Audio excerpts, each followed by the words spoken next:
2013 வெளிவந்த ஒரு அட்டகாசமான மலையாளம் த்ரில்லர் மூவி இது. இந்த படத்தை நான் தியேட்டர்ல 2013 என் ஃப்ரெண்ட்ஸோட பாக்குறேன். பார்த்துட்டு வெளியே வந்தோடனே நான் சொன்னேன், இந்த படம் செம ஹிட் ஆகும். ஆனா இப்ப 2013 இன்னும் 10 வருஷத்துக்கு இந்த படம் வேற எந்த இந்திய மொழியில ரீமேக் ஆயிட்டாலோ இல்ல வேற எந்த நடிகராவது இதுல ஹீரோவா நடிச்சிட்டாலோ நான் என்னுடைய அந்த படம் வெளிவர வருஷத்துல என்னோட ஒரு மாசம் சம்பளம் எவ்வளவோ அது பெட்டு அப்படின்னு என் ஃப்ரெண்ட்ஸ் கிட்ட பெட் கட்டிருந்தேன். நான் பெட்டு கட்டியிருந்த மாதிரியே 2023 வரைக்கும் யாரும் இந்த படத்தை ரீமேக் பண்ணல. எந்த ஹீரோவும் இந்த படத்தை பண்ணணும்னு சொல்லி கனவு கூட காணல. 2023 இந்த படம் தெலுங்கு ரீமேக் ஆச்சு. பட் அது ஒரு அமைச்சூர் ரீமேக் தான். அது வந்ததும் தெரியல, போனதும் தெரியல. 10 வருஷம் என் சேலரி சேஃப். ஆனா என்ன மேட்டர்னா, நானும் மறந்துட்டேன், என் ஃப்ரெண்ட்ஸும் மறந்துட்டான் அந்த கட்டின பெட்டை. 2025 இந்த வருஷம் ஹிந்தியில் இந்த படம் ரீமேக் ஆயிருக்குது. பட் நான் எந்த காரணத்துக்காக இந்த படத்தை ரீமேக் பண்ண மாட்டாங்கன்னு நினைச்சிருந்தேன்னு சொன்னா, அந்த படத்தோட கிளைமேக்ஸ், அந்த கிளைமேக்ஸ் லைட்டா மாடிஃபை ஆகி தான் ஹிந்தியில பண்ணியிருந்தேன். சரி, பில்டப்லாம் போதும். இப்போ நான் லைட்டா அந்த படத்தை ஸ்பாயிலர்ஸ் இல்லாம அந்த கதையை சொல்றேன். படம் பார்த்தவங்க டெஃபினட்டா என்னன்னு கண்டுபிடிச்சிருப்பீங்க. நிச்சயம் நிறைய பேர் இந்த படத்தை பார்த்திருப்பீங்க. படத்தோட ஃபர்ஸ்ட் சீன்ல ஹீரோ எமோஷனலா ஒரு ஃபோன் கால் பண்றாரு அவரோட உயர் அதிகாரிக்கு.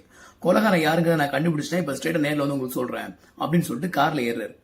அடுத்த சீன்ல ஒரு மோசமான ஆக்சிடென்ட் நடக்குது. அது என்ன ஆகுதுன்னா, ஹீரோ தன்னுடைய மொத்த மெமரியும் இழந்துடுறாரு. அதாவது ரொம்ப ஒரு கஷ்டமான ஒரு மர்டர் கேஸை அவர் சால்வ் பண்ணிட்டார். இப்ப கொலகாரம் யாருன்னு இவர் மட்டும் தான் தெரியும். பட் சொல்றதுக்குள்ள தன்னோட மொத்த மெமரி அவர் இழந்துட்டார். இப்ப அந்த உயர் அதிகாரி என்ன பண்றாரு அப்படின்னு சொன்னா, மெமரியை இழந்த இவர்கிட்டயே மறுபடியும் அந்த கேஸை கொடுத்து, மறுபடியும் நீ தான் இதை வந்து துப்பு துளக்கி கண்டுபிடிக்கணும் கொலகாரம் யாரு அப்படின்னு சொல்லி கொடுக்குறாரு. தான் இன்வெஸ்டிகேட் பண்ண அதே கேஸை மறுபடியும் இன்வெஸ்டிகேட் பண்ண ஆரம்பிக்கும் போது அதுல ஏகப்பட்ட ட்விஸ்ட் அண்ட் டர்ன்ஸ் இருக்குது.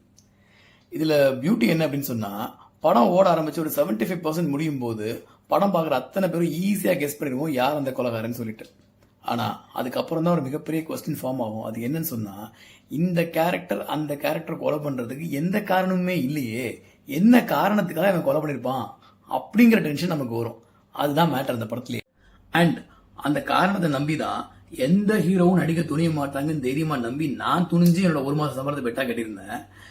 But it's also another movie and this also this another character அப்படின்னு சொல்லி டேரிங்கா சம்மதில்ல 2013 இந்த ரோல பண்ணவர் தான் பிருத்திவிராஜ். பிருத்திவிராஜ், ஜெயசூர்யா அண்ட் ரஹ்மான் இவங்க 3 பேரும் நடிச்சிருந்த மும்பை போலீஸ் படத்தை பத்தி தான் நான் பேசிக்கிட்டு இருந்தேன். Such a super thriller. நீங்க பாக்கலன்னு சொன்னா ஜியோ ஹாட்ஸ்டார்ல இருக்குது, இன்னைக்கே பாருங்க. அண்ட் இந்த மூவி பத்தி சொல்லணும் அப்படின்னு சொன்னோம்னா, பாபி அண்ட் சஞ்சய் இந்த நேம் நோட் பண்ணிக்கோங்க. மலையாளத்தை பொறுத்த வரைக்கும் என்னுடைய மோஸ்ட் ஃபேவரட் ரைட்டிங் டூவோ இவங்க. இவங்க எழுந்த பல படங்கள் சூப்பரா இருக்கும். அதுலயும் குறிப்பா ரோஷன் ஆண்ட்ரூஸ் டைரக்ட் பண்ணாங்கன்னா படம் செம்மையா இருக்கும். இந்த படத்தை ஏற்கனவே ரோஷன் ஆண்ட்ரூஸ் தான். படத்தை பார்த்துட்டு வாங்க. நம்ம இது மாதிரி பல படங்களை பத்தி பேசுவோம்.